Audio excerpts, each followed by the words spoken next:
Donc, premier set, je prends 6-2. Voilà, il frappe très fort. Je suis un peu voilà, attentiste parce que ben, voilà, il faut aussi que je prenne mes repères parce que j'ai pas l'habitude de jouer sur des terrains comme ça. Et au fur et à mesure du match, du déroulé du second set, ben, j'ai pris confiance. Il a commencé un petit peu à douter. Mon tennis s'est mis en place. J'ai très très bien joué. J'ai été très régulier physiquement. Je me sentais très bien. Et c'est au début du troisième set où je commence à prendre les devants. Il y a eu une interruption par la pluie. Donc on est rentré au vestiaire et après, quand on est revenu, ben, j'ai direct pris les devants au score et forcément, ça m'a libéré. Donc j'arrive à mener 2-7-1.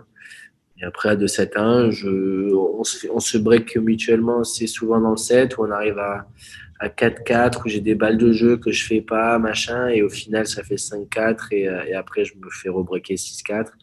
Et au cinquième set, je me suis dit, bah, écoute, il y avait pas mal de monde dans les tribunes, c'est à l'époque du Covid, donc il y avait une jauge à respecter qui était de 1000, mais j'avais l'impression que les 1000 étaient sur le terrain.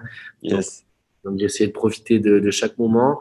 Je continuais à bien jouer, je me sentais vraiment bien, surtout physiquement. Et puis voilà, premier jeu, on fait un long jeu que j'arrive à gagner en le breakant. Ça lui a mis peut-être un coup d'arrêt à la tête, mais moi, de mon côté, je me suis très bien senti. Ça m'a un petit peu libéré, ça m'a fait du bien après la perte du quatrième. Puis après, j'ai continué à très bien jouer, à être solide. Lui, il a eu un petit peu plus de mal physiquement, voilà, parce que j'ai pas mal varié le jeu. Et au final, voilà, j'ai réussi à conclure en faisant 6-0. Je m'attendais pas forcément, mais physiquement, je me sentais super bien sur le terrain et ça m'a vachement aidé. Et c'est grâce en partie à ton coach que tu arrives à lâcher prise parce que le mec est 17e mondial, tu viens un peu de nulle part à ce moment-là. Comment tu arrives à désacraliser le mec qui est en face de toi, qui a déjà gagné ce tournoi-là? Faut le rappeler quand même. Ouais, non, c'est sûr. Ben, c'est un peu, ben, au premier set, c'est un peu ce qui s'est passé dans le mauvais sens, on va dire, mais dans le second, j'ai commencé à me libérer parce que si je continue à jouer de la même façon et à le laisser faire, j'allais prendre 6-2, 6-2, 6-2 et j'allais rentrer. Au moins là, j'ai essayé quelque chose, hein, quitte à prendre 6-2, 6-0, 6-0, mais essayer de faire autre chose, produire autre chose. Et au final, ça s'est plutôt bien passé. Et une fois que tu vois que tu es capable de l'embêter, de le breaker, surtout quand tu as rien à perdre au troisième tour sur un joli cours, voilà, enfin, juste essayer de profiter, de kiffer un maximum. Et c'est ce qui s'est passé. Hein. J'ai commencé à me libérer. Il a fait une ou deux fautes qui m'ont mis en confiance. J'ai réussi à le breaker. Et après, ça m'a montré que j'étais capable de le faire. Donc voilà, après au fur et à mesure, et puis au cinquième, clairement en face, je faisais pas attention à qui c'était. Hein. J'avais Mm. envie de gagner, donner le maximum et voir ce que ça allait donner. Et l'interruption de la pluie t'a aidé pour parler avec ton coach ou pas? Ouais, un petit peu. Après l'interruption de la pluie, je suis allé au restaurant, j'ai mangé un petit peu. J'étais avec mes potes, avec ma copine sur le canapé, assez très relâché, très relax parce que j'étais déjà content d'avoir gagné un set. Ok. Et je commençais à prendre le devant et on pouvait se dire, ah, l'interruption, elle fait un petit peu de mal parce que justement, je commençais à prendre les devants sur lui. Au final, je suis revenu de la même façon, en continuant à très bien jouer et voilà. Et tu voulais pas rester dans ta bulle, faire des montées de genoux dans les vestiaires, t'étais chill quoi.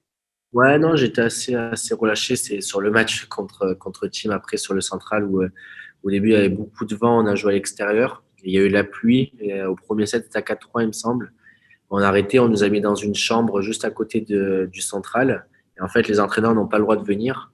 Et donc, il y avait Team dans la chambre et moi, j'étais dans la chambre à côté. Il y avait une table de massage et moi, j'étais allongé et j'attendais que le toit se ferme pour qu'on reparte sur le central. Et j'attendais les petits pas à côté, dans la salle d'à côté, les petits en train de faire des sauts partout. Et je me suis dit, il va envoyer qu'on va rentrer. Au final, euh, au final ouais, c'est un peu ce qui s'est passé. Mais bon, voilà, moi, j'aime bien être assez relax. Donc Ouais. voilà. Avant de basculer sur Team, suite à ta victoire contre Stan, c'est la classique française, la une de l'équipe. Hop, rien que ça. Gaston la gagne. Tu l'as gardé, tu l'as fait encadrer ou pas?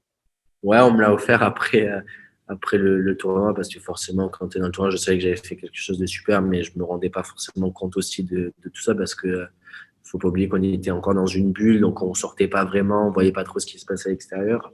Mais Ouais. oui, c'est sûr que quand tu es à la une de l'équipe, c'est un peu s'emballer, mais ça fait aussi plaisir hein, d'un côté forcément. Mais Ouais. moi, je l'ai quand même très bien vécu. J'étais avec ma copine, assez tranquille à l'hôtel, donc voilà. Et c'est justement la question que je me posais, c'est tu rentres dans une espèce de tourbillon médiatique, c'est l'événement un des événements sportifs les plus importants en France chaque année, évidemment le plus important dans le tennis. Euh, Comment tu as vécu cette explosion médiatique? Ça a été une sorte de marathon un peu des médias, non?